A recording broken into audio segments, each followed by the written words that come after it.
Isang linggo akong hindi makatulog, isang linggo akong mangyak-ngyak, kailangan kong ilabas lahat ng sama ng loob ko.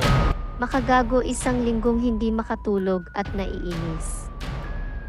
Dahil sa ginawa ni Wamos sa kanya. Matagal nang magkaibigan si Makagago at Wamos. Kamakailan nagdiriwang ng kaarawan ang anak ni Wamos. Isang taong gulang na ito.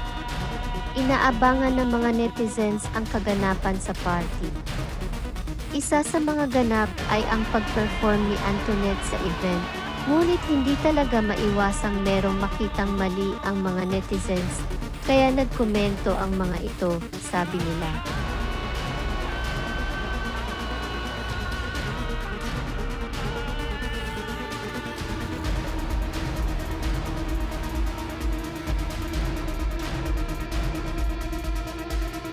Pero hindi nagpapahuli si Makagago magkomento sa sayaw ni Antoinette, sabi niya. Ano daw ang pumasok sa utok ni Antoinette? Ano ba talaga ang pinuntahan ng mga dumalo? Sabi pa niya yung damit daw nito ay parang disco ball. Silver. Sabi niya, Madam Antoinette, yung damit mo, hindi angkop sa pang-isang taon na birthday, kundi pang 12. Sabi niya dapat sa isang room na lang ginawa, nakakahiya daw. Dapat children's party.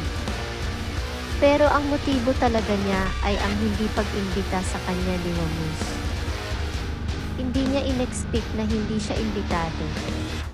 Matagal na silang magkaibigan. Isang linggo siyang hindi makatulog.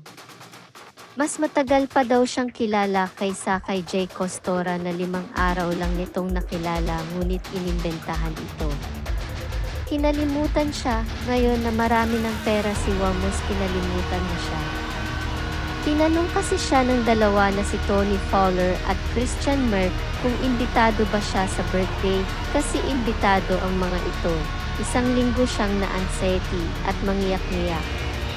Hindi siya makamove on kaya siya naglabas ng sama ng loob. Hindi lang sama ng loob ang inilabas niya, pati kanta niya para kay Antoinette. Anong masasabi niyo, netizens?